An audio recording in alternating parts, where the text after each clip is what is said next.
আসসালামু আলাইকুম প্রিয় দর্শক, শুরু হলো খ্রিস্টীয় নববর্ষ 2025। নতুন বছর সবার জন্য বয়ে আনুক অনাবিল আনন্দ, সুখ, শান্তি ও সমৃদ্ধি। দর্শক শ্রোতা সবাইকে খ্রিস্টীয় নববর্ষের শুভেচ্ছা জানিয়ে শুরু করছি চ্যানেল আই সংবাদ। সাথে আছে আমি হারুল বাশার। বিস্তারিত সংবাদের শুরুতেই জানিয়ে দিচ্ছি ফ্রেশ আটা ময়দা সুজি সংবাদ শিরোনামগুলো। উদ্যোক্তা তৈরির লক্ষ্যে আগামীতে দেশজুড়ে বাণিজ্য মেলা আয়োজনে প্রধান উপদেষ্টার ঘোষণা। ঢাকায় আন্তর্জাতিক বাণিজ্য মেলা উদ্বোধন।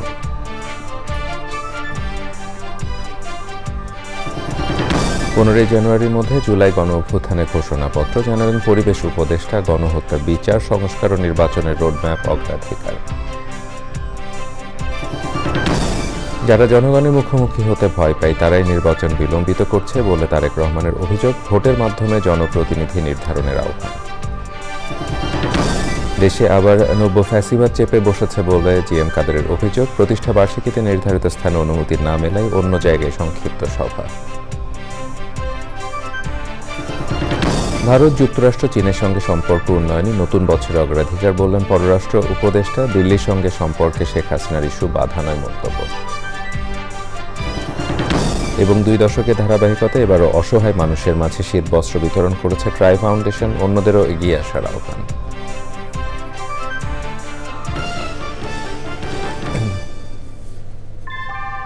আমরা তৈরি করি বিশ্বমানের জার্মান প্রযুক্তির ভূমিকম্প সহনশীল থার্মেক্স রড, যা আপনার স্থাপনাকে নিরাপদ রাখে প্রজন্ম থেকে প্রজন্ম।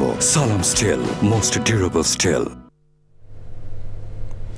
প্রিয় দর্শক, এতক্ষণ সংবাদ শিরোনামগুলো জানাচ্ছিলাম। এখনকার সংবাদ আয়োজন একই সঙ্গে চ্যানেল আইয়ের ইউটিউব চ্যানেল এবং চ্যানেল আইয়ের ওটিটি প্ল্যাটফর্ম আইস্ক্রিনে লাইভ স্ট্রিমিং হচ্ছে।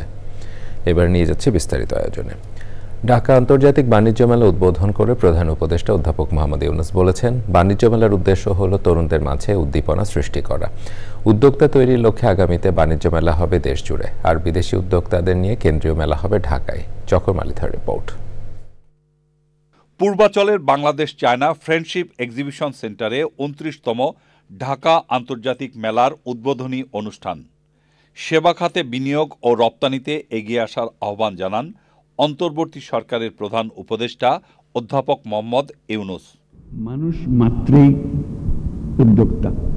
মানুষের পথ হল সৃষ্টি করা, নিজের মনের মধ্যে যা আছে তা সৃষ্টি করা, অন্যের হুকুমে সৃষ্টি করা না। এটা হলো তফাৎ। একটা হলো অন্যের হুকুমে, একটা হলো নিজের উদ্যোগে, নিজের চিন্তায়, নিজের ভাবনায়, নিজের ফুর্তিতে। এই মেলা আমাদেরকে আবার সেই সৃষ্টির সুশ্রুতিটা দেয়। সারা দেশে উপজেলা পর্যায়ে বাণিজ্য মেলা আয়োজনের পরামর্শ দেন প্রধান উপদেষ্টা। এই মেলার প্রস্তুতি সারা বছর ধরে চলবে।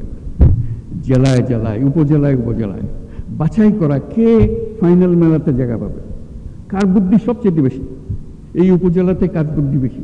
তরুণদের উদ্যোক্তা হয়ে দেশের জন্য কাজ করার আহ্বান জানান শান্তিতে নোবেল বিজয়ী বিশ্ববরেণ্য এই ব্যক্তিত্ব। মেলার উদ্দেশ্য হল সুশ্রী দেওয়া, বিশেষ করে এই তরুণীদের মাথার মধ্যে সুশ্রী দেওয়া। আমি তরুণদের একাংশের কথা বললাম, যে একটা অংশ হবে তরুণদের হবে, হোক, তার মধ্যে মেয়েদের একটা অংশ হবে, তরুণীদের একটা অংশ হবে, যাতে তারাই ফুর্তি করে দেখে কি করছে তারা, কত রকমের কথা। তারা ছেলেদেরটাও দেখবে, ছেলেরা মেয়েদেরটা দেখবে, দেখে আরো বুদ্ধি বের হবে। বুদ্ধিতে ঘষা দিলে অনেক বুদ্ধি বের হয়। সাংস্কৃতিক অনুষ্ঠানে যোগ দেওয়ার পর মেলা ঘুরে দেখেন প্রধান উপদেষ্টা। চকর মালিথা, চ্যানেল আই, ঢাকা। অন্তর্বর্তী সরকারের উপদেষ্টা পরিষদের বৈঠক হয়েছে। প্রধান উপদেষ্টা তেজগাঁও কার্যালয়ে অনুষ্ঠিত বৈঠকে সভাপতিত্ব করেন প্রধান উপদেষ্টা অধ্যাপক মোহাম্মদ ইউনূস। বৈঠকে উপদেষ্টারা ছাড়াও সংশ্লিষ্ট গুরুত্বপূর্ণ মন্ত্রণালয়ের সচিবরা উপস্থিত ছিলেন। বৈঠক শেষে সচিবালয়ে এসে পরিবেশ উপদেষ্টা সৈয়দা রিজওয়ানা হাসান সাংবাদিকদের নতুন বছর, নির্বাচনের রোডম্যাপ, সংস্কার এবং জুলাই আগস্ট হত্যার বিচার নিশ্চিত করা সহ 3 অগ্রাধিকারের কথা জানান। জুলাই ঘোষণাপত্রের খসড়া করতে 14 দিন সময় দেওয়া হয়েছে বলেও জানান তিনি।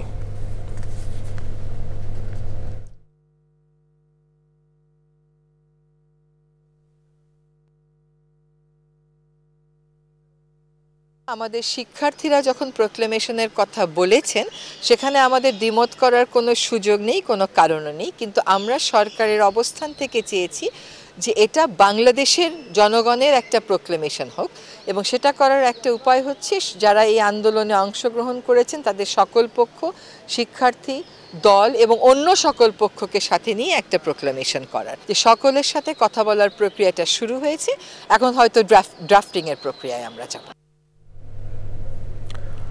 জুলাই গণ অভ্যুত্থানে আহতদের সারা দেশের সকল সরকারি হাসপাতালে বিনামূল্যে চিকিৎসা সেবা নিশ্চিত করতে স্বাস্থ্য মন্ত্রণালয়ের হেলথ কার্ড বিতরণ কার্যক্রম উদ্বোধন করেছেন প্রধান উপদেষ্টা প্রফেসর মোহাম্মদ ইউনূস।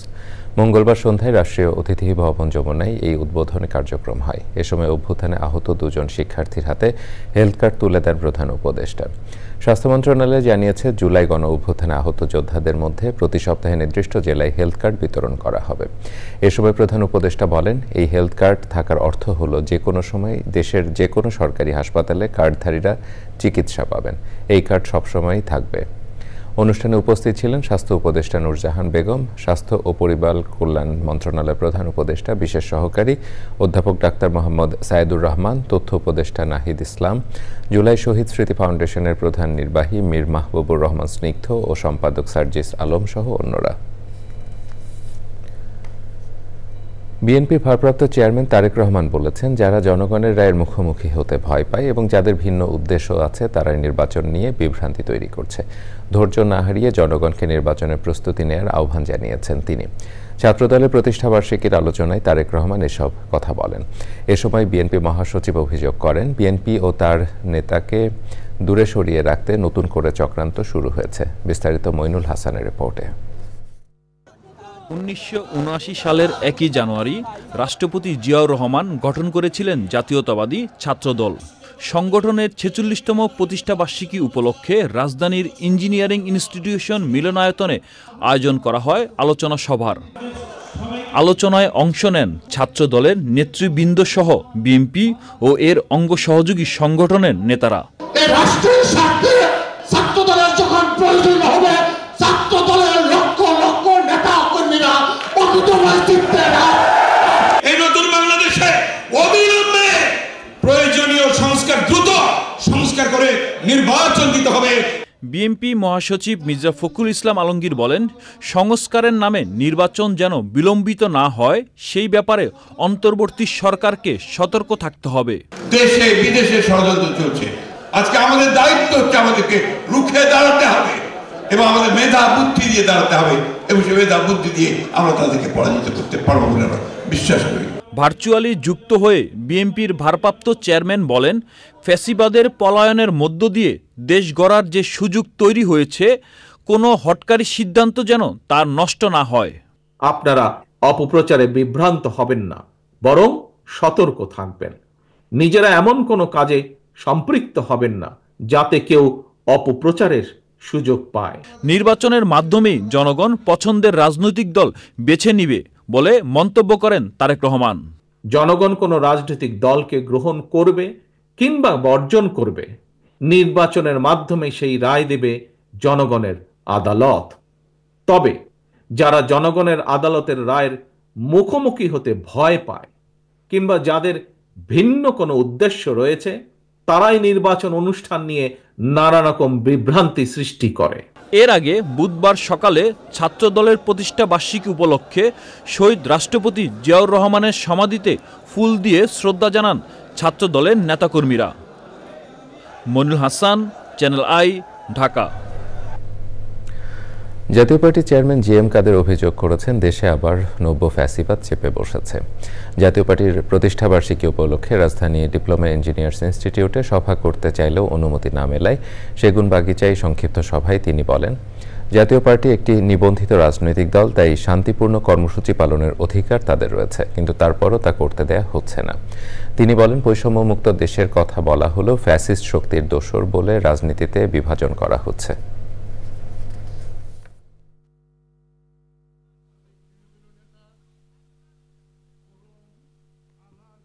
আমাদের যে রাজনৈতিক অধিকার, সেই অধিকার থেকে আমাদের বঞ্চিত করা হচ্ছে, সম্পূর্ণ আমি মনে করি বেআইনি, এবং আমাদেরকে কোনোখানে বিভিন্ন সভা সমাবেশ করতে হচ্ছে না, বিভিন্ন জায়গায় বাধাগ্রস্ত করা হচ্ছে। যে বেশিরভাগকে আমরা ধ্বংস করার জন্য আপনি 70-99% মানুষ এক হয়েছিল, সেই ফেসিবাদ আবার মাথা চালা দিয়ে উঠছে, নব্য ফেসিবাদ এবং নব্য আমার বৈষম্য আবার আমরা দেখতে পাচ্ছি। এবং আমার একটি সামনে মুক্তিযুদ্ধের জন্য হয়তো সেই 50% মানুষ হয়তো এখন অপেক্ষা করছে।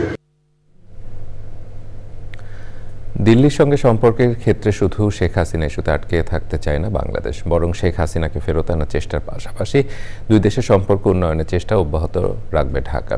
তাৎক্ষণিক ব্রিফিংয়ে পররাষ্ট্র উপদেষ্টা বলেন, ভারত, যুক্তরাষ্ট্র, চীনের সঙ্গে সম্পর্ক উন্নয়নই নতুন বছরের অগ্রাধিকার। পান্থর রহমান জানিয়েছেন বিস্তারিত।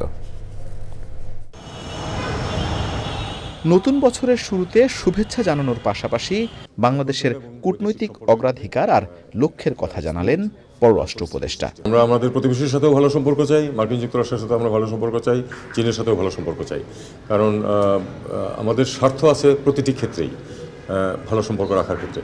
এবং আমি বিশ্বাস করি যে যাদের কথা বললাম তাদেরও স্বার্থ নিহিত আছে ভালো সম্পর্কের মধ্যেই।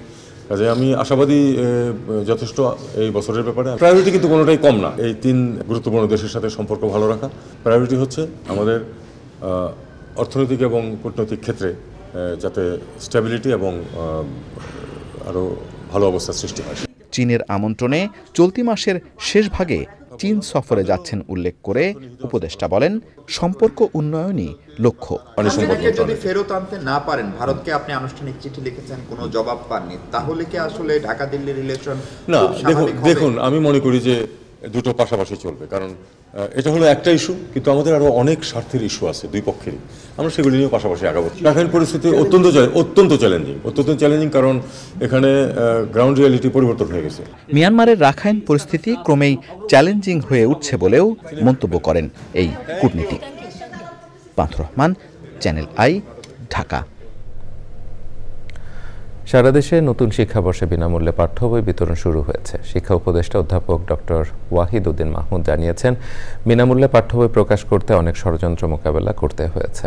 বুধবার সকালে তিনি রাজধানীর আন্তর্জাতিক মাতৃভাষা ইনস্টিটিউটে পাঠ্য বইয়ের অনলাইন ভার্সন ও ইএফটি কার্যক্রম উদ্বোধনী অনুষ্ঠানে কথা বলেন। যাযাবর মিন্টু রিপোর্ট। প্রথম থেকে দশম শ্রেণীর শিক্ষার্থীদের জন্য 41 কোটি বই ছাপার কথা থাকলেও এখন পর্যন্ত ছাপা হয়েছে মাত্র 6 কোটি বই। তাই বেশিরভাগ শিক্ষার্থী এখনই পাচ্ছেন না নতুন বই। এ অবস্থায় সব শ্রেণীর পরিমার্জিত বইয়ের পূর্ণাঙ্গ সংস্করণের অনলাইন ভার্সন উদ্বোধন করা হয়েছে। রাজধানীর আন্তর্জাতিক মাতৃভাষা ইনস্টিটিউটে অনুষ্ঠানে প্রধান অতিথি ছিলেন শিক্ষা উপদেষ্টা ওয়াহিদ উদ্দিন মাহমুদ। নতুন পাঠ্য বই প্রকাশ নিয়ে তিনি জানান তার অভিজ্ঞতার কথা। গত বেশ কয়েক বছর ধরে মুদ্রণ শিল্পের সঙ্গে জড়িত যে ব্যবসায়ীরা, এদের সাথে কি করে বোঝাপড়া করতে হয় এটা তো তাদের অভিজ্ঞতায় নাই, এবং সেটা করতে গিয়েই আমাকে ব্যক্তিগতভাবে এর ভিতরে ঢুকতে হয়েছে। বাকি বই আগামী 30 জানুয়ারির মধ্যে শিক্ষার্থীরা পাবে বলে আশাবাদ ব্যক্ত করেন মাধ্যমিক ও উচ্চ শিক্ষা বিভাগের সিনিয়র সচিব। আমরা সকল বই নিয়ে এই 1 জানুয়ারিতে সকল স্কুলে পৌঁছতে পারিনি, কিন্তু আমরা চেষ্টা করেছি যে প্রতিটি জেলার, প্রতিটি উপজেলার কিছু কিছু শিক্ষার্থী যেন আজকের দিনে তারা বই পায়। তবে আমরা এই প্রতিশ্রুতি দিচ্ছি যে এই জানুয়ারি মাসের 30 তারিখের মধ্যে আমরা চেষ্টা করছি যে কিভাবে সকল বই পৌঁছে দেওয়া যায়। বছরের প্রথম দিন প্রাথমিকের সব পাঠ্য বই ও মাধ্যমিকের 3টি আবশ্যিক বই বিতরণ করা হয়। অনুষ্ঠানে এমপিওভুক্ত শিক্ষকদের বেতন ভাতা ও অবসর সুবিধা দিতে শিক্ষা প্রতিষ্ঠানে ইএফটি কার্যক্রম উদ্বোধন করা হয়। যাযাবর মিন্টু, চ্যানেল আই, ঢাকা। জুলাই শহীদ স্মৃতি ফাউন্ডেশনের সাধারণ সম্পাদক সার্জিস আলম বলেছেন, আন্দোলনে আহত না হয়েও যারা অর্থ দাবি করেছে তাদের বিষয়ে খোঁজ নেওয়া হচ্ছে। জুলাই গণ অভ্যুত্থানে নিহত আহতদের তালিকা কেউ যেন প্রশ্নবিদ্ধ করতে না পারে সে চেষ্টা চলছে বলেও জানিয়েছেন তিনি। জুলাই শহীদ স্মৃতি ফাউন্ডেশনের সংবাদ সম্মেলনে সার্জিস আলম আরও বলেন, অনেক শহীদ পরিবারের বিভেদের কারণে সমস্যা হচ্ছে, তা ঠিক করার চেষ্টা চলছে। সে সময় জুলাই শহীদ স্মৃতি ফাউন্ডেশনের প্রধান নির্বাহী কর্মকর্তা মীর মাহবুবুর রহমান স্নিগ্ধ সহ অন্য কর্মকর্তারা উপস্থিত ছিলেন। পরে জুলাই শহীদ স্মৃতি ফাউন্ডেশনের আয় ব্যয় তুলে ধরেন সার্জিস আলম। বিকাশে আমি আমার যে আহত ভাইকে ফান্ড দিব, যিনি আমার নমিনি, তার নামে আমার বিকাশ অ্যাকাউন্টটা হতে হবে। অনেকে এখন ছোট বাচ্চা আহত, তাহলে তার বাবার বা মায়ের নামে এটা হতে হবে। আমার যে জিনিসটা লাগবে, বিকাশ নাম্বারটা যার নামে, যার এনআইডি কার্ড দিয়ে খোলা, ওই এনআইডি কার্ডটা আমার ম্যাচ করতে হবে। আসলে আমাদের এখানে এমন অনেক ফাইল এসেছে যারা নিজেরা এখন বানিয়ে আনছে ওইভাবে, বিভিন্ন হসপিটাল থেকে, প্রাইভেট হসপিটাল থেকে ডাক্তারদের সাইন, ইভেন ওই সাইন তারা নীলক্ষেত বানাচ্ছে, এই প্রুফও আমাদের এখানে আছে। সো আমাদের অনেক বেশি চ্যালেঞ্জ ফেস করতে হচ্ছে যেন আমাদের এই লিস্টটা প্রশ্নবিদ্ধ না হয়। সিনেমা হলে পাশাপাশি 3টি টেলিভিশনে প্রচার হবে ইমপ্রেস টেলিফিল্ম ও অভিনেত্রী নুসরাত ইমরোজ তিশা প্রযোজিত রাজনৈতিক স্যাটায়ার ধর্মী চলচ্চিত্র 840। টেলিভিশনে সিনেমাটির 8 পর্বের বর্ধিত অংশ উপভোগ করতে পারবেন দর্শকরা। বুধবার সংবাদ সম্মেলনে আয়োজকরা জানান, চ্যানেল আই, দীপ্ত টিভি এবং আর টিভিতে দেখা যাবে চলচ্চিত্র 840। সুলতানা হিমুর রিপোর্ট।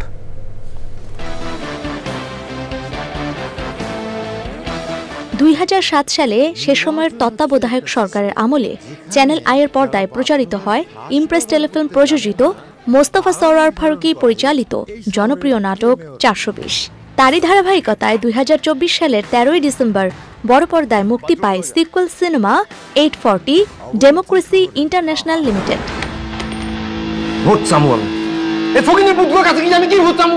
840 সিনেমাটি যৌথভাবে প্রযোজনা করেছে ইমপ্রেস টেলিফিল্ম ও অভিনেত্রী নুসরাত ইমরোজ তিশা। প্রেক্ষাগৃহের পাশাপাশি সিনেমাটির বর্ধিত অংশ সহ 8 পর্বে উপভোগ করতে পারবেন টেলিভিশনের দর্শক। একই সাথে চ্যানেল আই, দীপ্ত টিভি ও আর টিভিতে দেখা যাবে চলচ্চিত্রটি। চ্যানেল আইয়ের ছাদ বারান্দায় সংবাদ সম্মেলনে পুরো বিষয়টি তুলে ধরেন আয়োজকরা। একটা অনুষ্ঠান বা বিনোদনের অনুষ্ঠান একসাথে বোধহয় কখনো 3টে চ্যানেলে চলেনি। এটা অভিনবত্ব এবং সত্যি এটা একটা সাকসেসের মাইলস্টোন আমি বলবো। আমার বিশ্বাস আমাদের দর্শকরা দারুণ উপভোগ করবে, 3টি চ্যানেলে একসাথে চলবে। আমরা কিন্তু সোশ্যাল মিডিয়াতে অনেক ধরনের ফিডব্যাক দেখছি, তো সেখান থেকে আমরা কিন্তু 3টা চ্যানেলে ফর দ্য ফার্স্ট টাইম এরকম একটা ড্রামা সিরিজ একসাথে অন এয়ার হচ্ছে। সিনেমার কলা কৌশলীরা বলেন, সামাজিক দায়বদ্ধতার জায়গায় চলচ্চিত্র 840 একটি গুরুত্বপূর্ণ কাজ। আমরা আসলে স্বপ্ন দেখেছি, বাস্তবায়ন করেছেন তারা, কারণ তারা যদি এগ্রি না করতেন বা তারা যদি জিনিসটাকে এক্সিকিউট না করতে দিতেন তাহলে আসলে স্বপ্নই থেকে যেত। সিনেমা হলে দেখেছি মুভি, তার চাইতে এটা একটু বর্ধিত অংশ সিরিজ আকারে দেখা যাবে, তো আশা করি দর্শকের ভালো লাগবে। সামনের দিকে আমাদের যে কোনো ক্রিয়েটিভ ওয়ার্কের ভিন্ন ভিন্ন রকমের কনজাম্পশনের ব্যাপারটা মাথায় রেখে আমরা কাজ করতে হবে সবাইকে। 3 জানুয়ারি রাত 8টায় 840 চলচ্চিত্রটি দেখানো হবে আর টিভিতে, রাত 8:20 দেখানো হবে চ্যানেল আই এ এবং রাত 10:30টায় দর্শক সিনেমাটি দেখতে পারবেন দীপ্ত টিভিতে। Sultana Himu, channel I, Dhaka. মাঝপৌষে এসে উত্তরের জনপদে হিমেল হাওয়ার সাথে জেঁকে বসেছে শীত। ঘন কুয়াশায় নাকাল জনজীবন, সেই সাথে বেড়েছে নানা রোগের প্রাদুর্ভাব। এমন অবস্থায় প্রতি বছরের মতো এবারও কুড়িগ্রামে নারায়ণপুরে দুর্গম চরাঞ্চলের মানুষকে বিনামূল্যে স্বাস্থ্যসেবা ও কম্বল দিয়েছে প্রকৃতি ও জীবন ক্লাব এবং প্রকৃতি ও জীবন স্বাস্থ্যসেবা কেন্দ্র। ঘরের পাশে স্বাস্থ্যসেবা পেয়ে খুশি চরবাসী।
হাতের নাগালে চিকিৎসা সেবা ও কম্বল পেয়ে খুশি চরবাসী।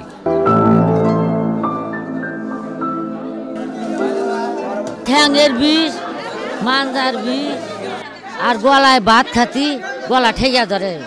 ওষুধ পেলাম, দোয়া করুন। ফ্রিতে ডাক্তার ওষুধ পেলাম আর ফ্রিতে ডাক্তার দেখালাম। ঔষধ ত্রাণ সামগ্রী পাইলাম, এতে আমরা সবাই খুশি। নানা প্রতিকূলতার মাঝে জীবন সংগ্রাম করা প্রান্তিক জনগোষ্ঠী এমন উদ্যোগে স্বস্তি জানিয়েছেন।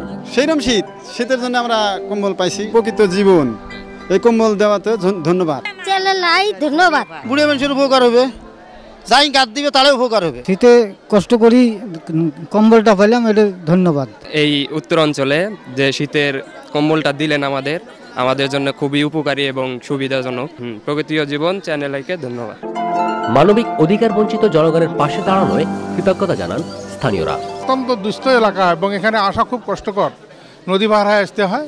তা আমাদের এলাকা মানুষ যতটুকু এনারা সেবা দিল তাতে মানে খুবই মানুষ উপকৃত। চিকিৎসা এবং কম্বল বিতরণ দুস্থ গরিব মানুষের মাঝে দিয়েছেন, এজন্য এলাকাবাসীর পক্ষ থেকে আন্তরিক মোবারকবাদ জানাই আপনাদের। খুবই আমরা অসহায় মানুষ, অনেক সাহায্য সহযোগিতা পায় না। আপনারা যে উদ্যোগটা নিয়েছেন এত সুন্দর, মানুষ খুশি হয়েছে, সবাই ধন্যবাদ দিছে। আমাদের পাশাপাশি যদি আরও সরকারের নজর দৃষ্টি আসে এবং আরও অন্যান্য প্রতিষ্ঠান যদি এগিয়ে আসে তাহলে এই চরবাসীর অনেক অনেক উপকার হবে। মানুষের সহায়তায় প্রকৃতি ও জীবন ক্লাব এবং প্রকৃতি ও জীবন স্বাস্থ্যসেবা কেন্দ্রের মহতী কার্যক্রম আগামীতেও অব্যাহত থাকবে, প্রত্যাশা স্থানীয়দের। আলিবার রাজি, প্রকৃতি ও জীবন ডেস্ক, চ্যানেল আই। গত 2 দশকের ধারাবাহিকতা এবারও শীতার্ত, অসহায় ও দুস্থ মানুষের মাঝে শীতবস্ত্র বিতরণের মাধ্যমে ইংরেজি নতুন বছরকে স্বাগত জানালো ট্রাই ফাউন্ডেশন। সকলের মতো সমাজের অসহায় ও পিছিয়ে পড়া মানুষের প্রতি বিত্তবানদের অনেক দায়িত্ব রয়েছে বলে মনে করেন দেশের উন্নয়ন ও মানবতার সেবায় নীরবে কাজ করে যাওয়া ট্রাই ফাউন্ডেশনের সদস্যরা। আক্তার হোসেনের রিপোর্ট।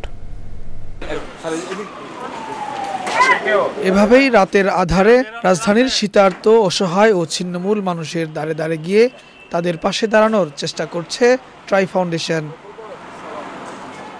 শীতের রাতে এমন আচানক উষ্ণতার উপহার পেয়ে খুশি অসহায় ও ছিন্নমূল মানুষেরা।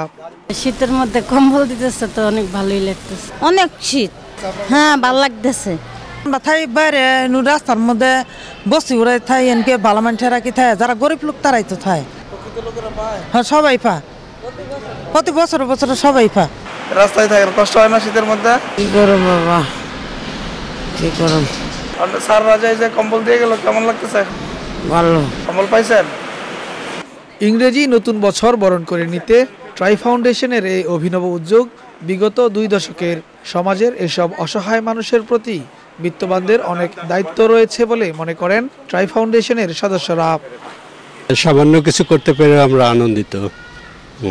আশা করি সবাই এরকম কাজে উদ্যোগ নেবেন, এটাই আশা করি। 2004 সাল থেকে ট্রাই ফাউন্ডেশন আছে সাধারণ মানুষের মাঝে, বিশেষ করে সুবিধাবঞ্চিত মানুষের পাশে দাঁড়ানোর জন্য এই কার্যক্রম করে আসছে। আমরা শীতকালে শীতবস্ত্র বিতরণ করতেছি বাংলাদেশের সব জায়গায়, পঞ্চগড়, তেতুলিয়া, দিনাজপুর, ঢাকায় বিভিন্ন জায়গায় বস্তির মধ্যে যারা নাকি রাস্তার পাশে থাকে তাদেরকে খুঁজে খুঁজে বের করে তাদেরকে জিনিস দেওয়া হয়, তাদের একটু কিছুটা সাশ্রয় হয়। এবং এটা আমরা একটা মানবিক উদ্যোগ, ট্রাই ফাউন্ডেশন সবসময় ভালো কাজের সাথে আছে। তো এই উদ্যোগটা আমরা করছি যাতে আমাদের দেখা দিকে আরও মানুষজন চলে আসে, এবং অনেকেই কাজগুলি করছেন আমরা জানি, না হলে তো কিছু কাজ হচ্ছে বলেই মানুষ এখনও সুখে কিছুটা স্বাচ্ছন্দ্যে আছে আর কি। তো ট্রাই ফাউন্ডেশনের চেষ্টা অব্যাহত থাকবে ভবিষ্যতেও। শুধু রাজধানী নয়, রংপুর, দিনাজপুর, কুড়িগ্রাম, নড়াইল, নীলফামারী, পঞ্চগড়, মানিকগঞ্জ সহ দেশের প্রত্যন্ত অঞ্চলেও শীতার্ত মানুষের মাঝে শীতবস্ত্র বিতরণ করেছে ট্রাই ফাউন্ডেশন। ট্রাই ফাউন্ডেশন সারা বছরই যে কোনো দুর্যোগে মানুষের পাশে দাঁড়ানো সহ বিভিন্ন সময় গৃহ নির্মাণ, চিকিৎসা সেবা, মেধাবী অসচ্ছল ছাত্রছাত্রীদের শিক্ষাবৃত্তি ও খাদ্য সামগ্রী বিতরণ করে থাকে। এছাড়াও বিভিন্নভাবে ছিন্নমূল অসহায় মানুষের জন্য সাহায্যের হাত বাড়িয়ে দেয়। ট্রাই ফাউন্ডেশনের মতো অনেকেই এসব অসহায় মানুষের পাশে এসে দাঁড়িয়েছেন এবং সমাজের অপরাপর সামর্থ্যবানরাও আর্তমানবতার সেবায় এগিয়ে আসবেন, এমন প্রত্যাশা ট্রাই ফাউন্ডেশনের সকল সদস্যের। Akhtar Hossain, channel I, Dhaka. নাগরিকদের কাছে ছাদ কৃষি জনপ্রিয় হয়ে ওঠায় দেশে ছাদ কৃষি বাড়ছে, তবে মানসম্মত চারা আর পরিচর্যার সঠিক পরামর্শের অভাব বোধ করছেন অনেকেই। ঢাকার মধুবাগে ছাদ কৃষি উদ্যোক্তা আব্দুর রাজ্জাক অসাধু নার্সারি ব্যবসায়ীর কবলে পড়ে আর্থিক ক্ষতিরও মুখোমুখি হয়েছেন। বিস্তারিত জানাচ্ছেন শাইখ সিরাজ। ঢাকার মধুবাগে ফ্ল্যাট বাসায় বসবাস করেও ছাদ কৃষি করেছেন আব্দুর রাজ্জাক। সবুজ ফসলের প্রতি তার নেশা ছোটবেলা থেকেই। টুকিটাকি গাছগাছালির সান্নিধ্যে থাকার চেষ্টা করেছেন নাগরিক জীবনেও। 10তলা ভবনের এই ছাদটিতে নানা রকম শাকসবজি আর ফলফলাদি ফলিয়ে পূর্ণতা পেয়েছে তার কৃষির কাছাকাছি থাকার ইচ্ছার।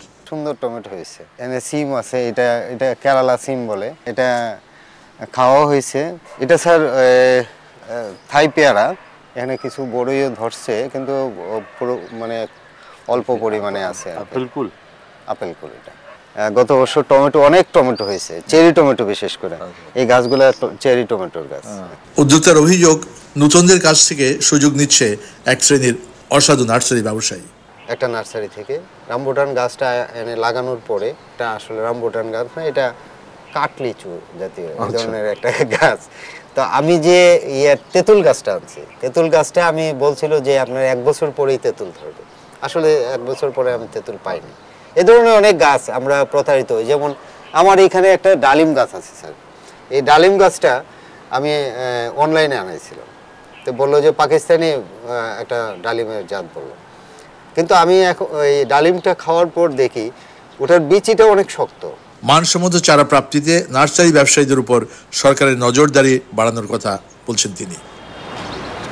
নগরের কৃষকরা ভালো লাগা আর ভালোবাসা থেকে ছাদ কৃষি করলেও এখনকার সময়টা এসে দাঁড়িয়েছে এরকম যে নার্সারি থেকে যে সমস্ত চারা বীজগুলো কিনে থাকেন সেখান থেকে তারা অনেকটাই প্রতারিত হন। এটা যেমন সমস্যা, ছাদ কৃষি করার বড় আরেকটা সমস্যা বলে মনে করছেন তারা, কৃষির তথ্য পাওয়ার যথেষ্ট ঘাটতি রয়েছে। এ দুটি সমাধান করলে এটি আরও এগিয়ে যাবে এমনই বলছেন এই উদ্যোক্তা। ঢাকার মধুবাগের জনাব আব্দুর রাজ্জাকের ছাদ কৃষি থেকে শাইখ সিরাজ চ্যানলাই। ধন্যবাদ রাহুল। এবারে অন্যান্য সংবাদ। বিএনপি স্থায়ী কমিটির সদস্য আমির খসরু মাহমুদ চৌধুরী বলেছেন, একটি মহল আন্দোলন হাইজ্যাক করতে যাচ্ছে, কিন্তু এই আন্দোলন বাংলাদেশের 18 কোটি মানুষের। চট্টগ্রামের 16 শহরে জাতীয়তাবাদী ছাত্রদলের 46তম প্রতিষ্ঠা বার্ষিকী সমাবেশে প্রধান অতিথির বক্তব্যে এসব কথা বলেন তিনি। চট্টগ্রাম মহানগর ছাত্রদলের আহ্বায়ক সাইফুল আলমের সভাপতিত্বে সদস্য সচিব শরীফুল ইসলাম তুহিনের সঞ্চালনায় সমাবেশে আরও বক্তৃতা করেন বিএনপি কেন্দ্রীয় সাংগঠনিক সম্পাদক মাহবুবের রহমান শামীম, সহ সাংগঠনিক সম্পাদক ব্যারিস্টার মীর মোহাম্মদ হেলাল উদ্দিন সহ অন্যরা।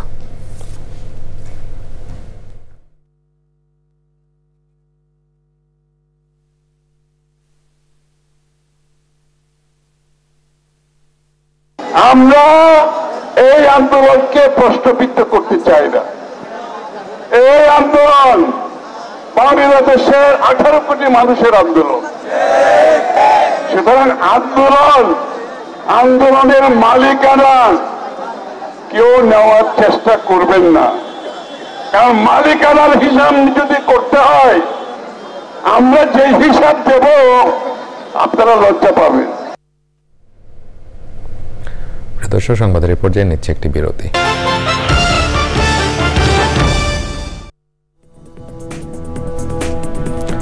দর্শক, আবার আমন্ত্রণ জানাচ্ছি চ্যানেলের সংবাদে। সাবেক আইনমন্ত্রী আনিসুল হকের বিরুদ্ধে ক্ষমতার অপব্যবহার করে জ্ঞাত আয় বহির্ভূত 146 কোটি টাকার অবৈধ সম্পদ অর্জনের অভিযোগ দায়ের করেছে দুদক। বুধবার বিকেলে দুর্নীতি দমন কমিশন কার্যালয়ে ব্রিফিংয়ে সাংবাদিকদের কথা জানান দুদক মহাপরিচালক। আনিসুল হকের ব্যাংক অ্যাকাউন্ট ও পরিবার এবং আত্মীয় স্বজনের ব্যাংক অ্যাকাউন্টে সর্বমোট 665 কোটি টাকা সন্দেহজনক লেনদেনের তথ্য পাওয়ার কথা জানান দুদক মহাপরিচালক। বিভিন্ন সময়ে দ্বৈত নাগরিকত্ব গ্রহণ করা সরকারি কর্মকর্তা কর্মচারী জনপ্রতিনিধিদের ব্যাপারে তথ্য পেয়ে ইমিগ্রেশন অধিদপ্তর সহ বিভিন্ন দপ্তরে চিঠি দেওয়ার কথাও জানান দুদক মহাপরিচালক।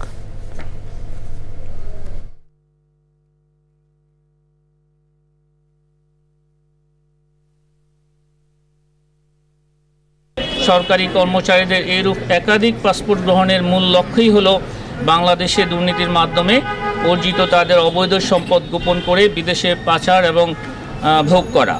সরকারি কর্মচারী, জনপ্রতিনিধি এবং ব্যাংক কোম্পানি আইন অনুযায়ী যারা পাবলিক সার্ভেন্ট তাদের সকলের দ্বৈত নাগরিকত্বের বিষয়ে তথ্যাদি চেয়ে পত্র প্রেরণ করা হয়েছে।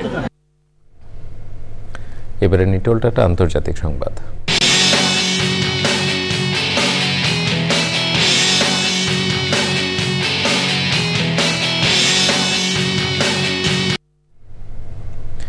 যুক্তরাষ্ট্রের লুইজিয়ানা অঙ্গরাজ্যের নিউ অরলিন্স শহরে জনপ্রিয় পর্যটন জেলার ভিড়ের মধ্যে গাড়ি চাপায় অন্তত 10 জন নিহত হয়েছে, আহত হয়েছে 35 জন। শহর কর্তৃপক্ষ এই তথ্য জানিয়েছে। নিউ ইয়র্ক টাইমসের প্রতিবেদনে বলা হয়েছে, খ্রিস্টীয় নববর্ষ উদযাপনের সময় নিউ অরলিন্সের বোরবন স্ট্রিটে এই গাড়ি চাপার ঘটনা ঘটে। ঘটনাস্থলে বিস্ফোরক পাওয়ার কথা জানিয়েছে FBI। পুলিশ বলছে, চালক প্রচণ্ড গতিতে ভিড়ের মাঝে গাড়ি তুলে দেয়। পরে চালক গাড়ি থেকে নেমে এলোপাতাড়ি গুলি চালাতে থাকে।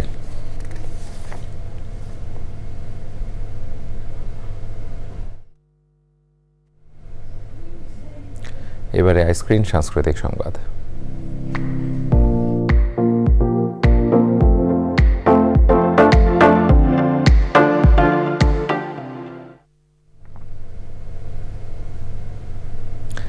বিনোদনের দুনিয়া আইস্ক্রিনে প্রদর্শিত হচ্ছে জনপ্রিয় সব মঞ্চনাটক। এরই ধারাবাহিকতা আইস্ক্রিনে চলছে মঞ্চনাটক টিনের তলোয়ার। ব্রিটিশ শাসনামল নিয়ে গড়ে উঠেছে নাটকটির গল্প, যেটি পরিবেশন করেছে প্রাঙ্গণে মোর নাট্যদল। নাটকটি নির্দেশনা দিয়েছেন অনন্ত হীরা। আইস্ক্রিন সাবস্ক্রাইব করে নাটকটি উপভোগ করতে পারবেন দর্শকরা।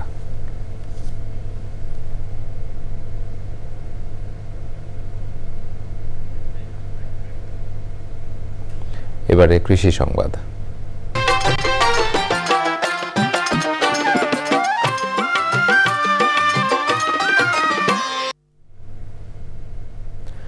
বাগেরহাটে বসতবাড়ির চারপাশে ফলের বাগান ও সবজি চাষ করে বদলে গেছে লাইলি বেগমের ভাগ্য। নিজ বাড়িকে খামার বানিয়ে নারী উদ্যোক্তা হিসেবে সফল 39 বছর বয়সী লাইলি বেগম।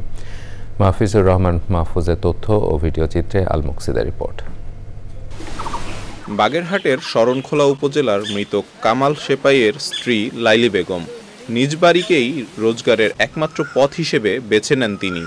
এনজিও থেকে লোন নিয়ে বাড়ির পুকুরে মাছ চাষ এবং কৃষি অফিসের পরামর্শ ও সহযোগিতায় পেঁপে, পেয়ারা বাগান সহ পুরো বাড়িতে গড়ে তুলেছেন সবজির ক্ষেত। কৃষি অফিসে ডাকার পর আমার 2 দিনে প্রশিক্ষণ দিয়েছে, মানে ট্রেনিং দিয়েছে। ট্রেনিং করার পর আমরা শিখেছি কিভাবে বেড করব, কিভাবে গাছ লাগাবো, এগুলো তারা দেখাবার পরে আমি তার অনুযায়ী পরামর্শ অনুযায়ী আমি এই বেডগুলো করি। লাইলি বেগমের কৃষি খামার দেখে প্রতিবেশীরাও উদ্বুদ্ধ হচ্ছেন। লাইলি এবার কৃষি দেখে কৃষি দিছি, কৃষি অফিস থেকে আমি সব শিখছি। ভবিষ্যতে আমরাও এরকম উদ্যোগ নেব। আর তার সে যে মহিলা মানুষ একা একাই এত বড় একটা কৃষির ফলন ফলাইছে দেখে আমরা সবাই গ্রামবাসী একটা আনন্দিত। তার এই কৃষিকাজে সহযোগিতা করছে উপজেলা কৃষি অফিস। প্রতিটি জমিতে আমরা চাষের আওতায় আনার জন্য পারিবারিক পুষ্টি বাগান আসলে প্রশিক্ষণ দেওয়ার পরে লাইলি বেগমের কিভাবে বেড করতে হবে, কিভাবে মাছা করতে হবে, কিভাবে সবজি উৎপাদন করতে হবে এই বিষয়ে আসলে পরামর্শ দিই। পরামর্শ মোতাবেক লাইলি বেগম কাজ করে এবং সে নিজে আসলে স্বাবলম্বী। লাইলি বেগমের মতো কৃষানীদের জন্য কৃষিখাত অনেক এগিয়ে যাবে বলছেন স্থানীয় কৃষি অফিস। Al মুকসিদ, channel I. এবারে প্রকৃতি সংবাদ।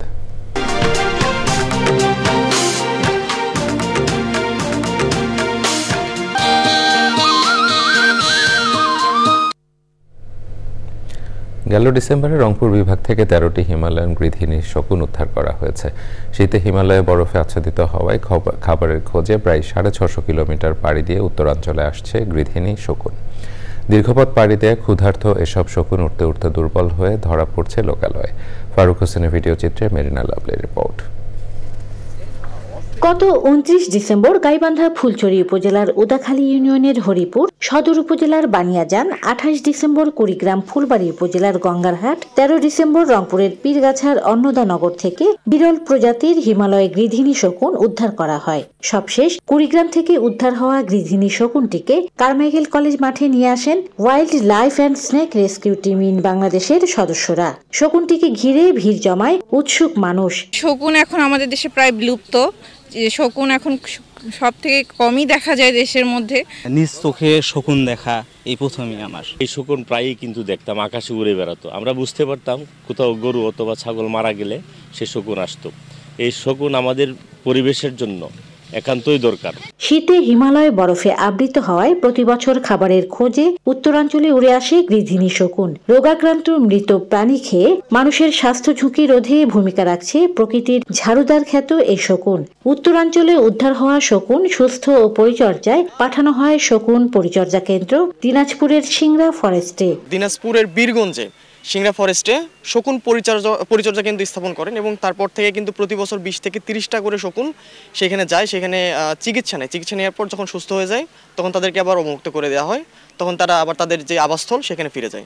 সামাজিক বন বিভাগ সূত্রে জানা যায়, গেল ডিসেম্বরে রংপুরে 2টি, কুড়িগ্রামে 2টি, নীলফামারীতে 4টি, গাইবান্ধায় 2টি ও লালমনিরহাট থেকে 3টি বিশাল আকৃতির গৃধিনী শকুন উদ্ধার হয়েছে।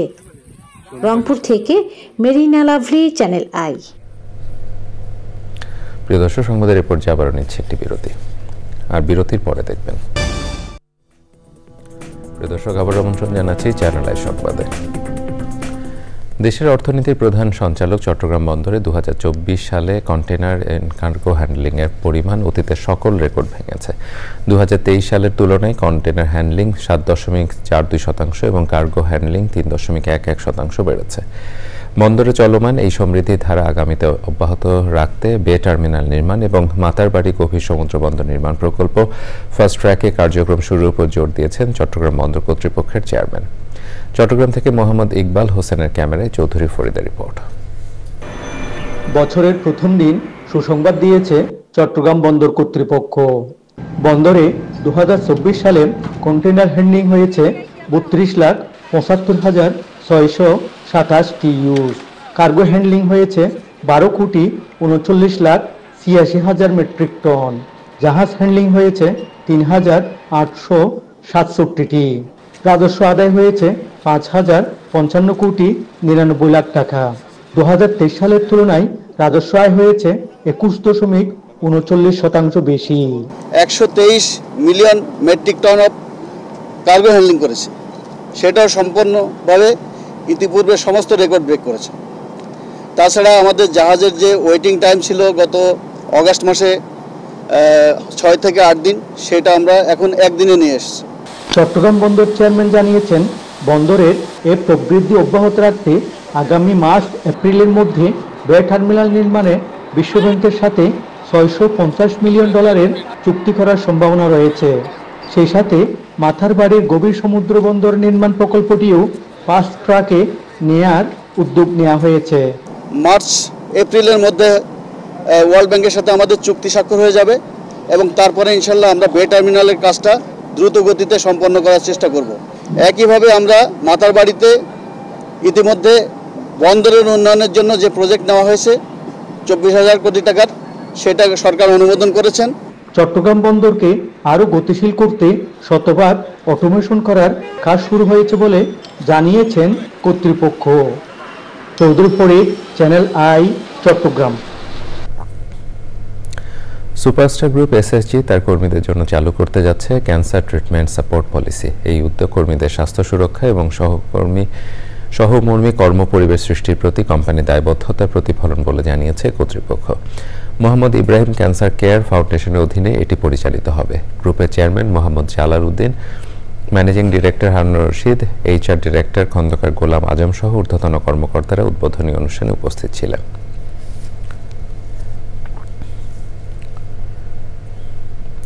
সিরাজগঞ্জ শহরের বাহিরগোলা বাজারে কাটাখালী নদীর উপর নির্মাণাধীন ব্রিজের কাজ নিয়ে অনিশ্চয়তায় এলাকাবাসী।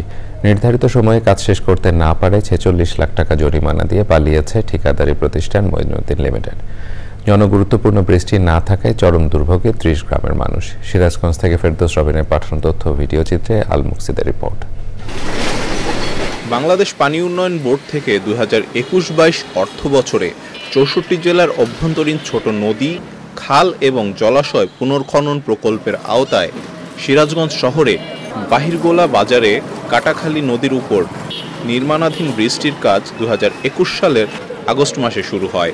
7,28,02,000 টাকা ব্যয়ে ব্রিজটি 2024 সালের জুনে মধ্যে শেষ করার নির্দেশ থাকলেও 2022 সালে মার্চ মাসে অর্ধেক কাজ করে ব্রিজের কাজ বন্ধ করে দেয় ঠিকাদার প্রতিষ্ঠান। আমরা চাই যে ব্রিজটা তাড়াতাড়ি হোক। অসংখ্য মানুষ এখান থেকে দিনে রাত্রে সকল সময় যাতায়াত করে। এটা ভাঙ্গার কারণে মানুষ এখন বিকল্প রাস্তা খুঁজে নিছে। যেখানে এখানে যে লাগতো 10 টাকা ভাড়া, এখন এখানে 50-100 টাকা ভাড়া দেওয়া ওখানে নিয়ে যায়। দীর্ঘদিন কাজ না করায় চুরি হয়ে যাচ্ছে রড সহ বিভিন্ন নির্মাণ সামগ্রী। বন্ধ থাকার কারণে ব্রিজ তৈরির যে মালামাল, রড, পাইপ, লোহার পাইপ, বালি বা ব্রিজ তৈরিতে কাঠ বাস যেগুলা ছিল এখানে, এরা এখান থেকে এগুলা চুরি করে নিয়ে যাচ্ছে। একটা হাসপাতালের রোগী নিয়ে রাস্তারও নাই, দরকার হলে আমাদের এই ব্রিজটার। ঠিকাদারি প্রতিষ্ঠানকে জরিমানা করা সহ অনুন্নয়ন রাজস্ব খাতে চাহিদাপত্র বরাদ্দের জন্য আবেদন করা হয়েছে। বরাদ্দ আসলেই দ্রুত কাজ শুরু করা হবে বলে জানায় পানি উন্নয়ন বোর্ড। এখন যে কাজটা আমার অবশিষ্ট আছে এটা আমরা অনুন্নয়ন রাজস্ব খাতের আওতায় আমরা চাহিদা দিয়েছি নোটশিটের মাধ্যমে। আমরা এই কাজটা যদি আমরা অনুন্নয়ন রাজস্ব খাত থেকে টাকা পাই তাহলে আমরা ওই বাকি অংশটুকু আমরা টেন্ডার করে ঠিকাদার নিয়োগ করে আমরা কাজটা করতে পারব। জনদুর্ভোগের কথা বিবেচনা করে কাজটি দ্রুতই শেষ করা হবে প্রত্যাশা এলাকাবাসীর। আল মুকসিদ, চ্যানেল আই। দর্শক সংবাদের পর্যায়ে এবার নিচ্ছে একটি বিরতি। বিরতির পরে দেখবেন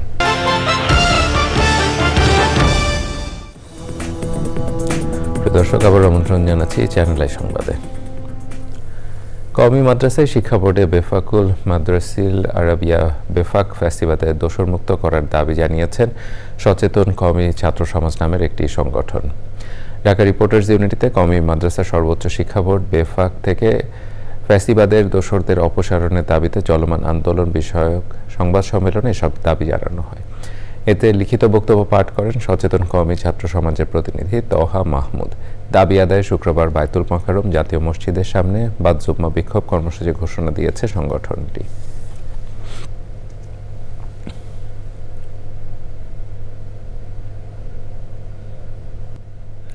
প্রিয় দর্শক, এর সাথে সংবাদের শেষ ভাগে আমরা যাবার আগে ফ্রেশ আটা ময়দা সুজি সংবাদ শিরোনামগুলো জানিয়ে দিচ্ছি আরও একবার।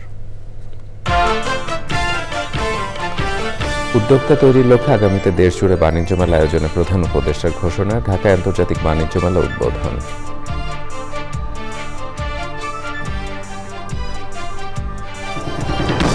জানুয়ারির মধ্যে জুলাই গণ অভ্যুত্থানের ঘোষণাপত্র জানালেন পরিবেশ উপদেষ্টা। গণহত্যার বিচার, সংস্কার ও নির্বাচনের রোডম্যাপ অগ্রাধিকার। যারা জনগণের মুখোমুখি হতে ভয় পায় তারাই নির্বাচন বিলম্বিত করছে বলে তারেক রহমানের অভিযোগ। ভোটের মাধ্যমে জনপ্রতিনিধি নির্ধারণের আহ্বান। দেশে আবার নব্য ফ্যাসিবাদ চেপে বসেছে বলে জিএম কাদেরের অভিযোগ। প্রতিষ্ঠাবার্ষিকীতে নির্ধারিত স্থানে অনুমতি না মেলায় অন্য জায়গায় সংক্ষিপ্ত সভা। ভারত যুক্তরাষ্ট্র চীনের সঙ্গে সম্পর্ক উন্নয়নে নতুন বছরের অগ্রাধিকার বললেন পররাষ্ট্র উপদেষ্টা। দিল্লির সঙ্গে সম্পর্কে শেখ হাসিনা ইস্যু বাধান্বয় মন্তব্য। এবং 2 দশকের ধারাবাহিকতায় এবারও অসহায় মানুষের মাঝে শীতবস্ত্র বিতরণ করেছে ট্রাই ফাউন্ডেশন। অন্যদেরও এগিয়ে আসার আহ্বান।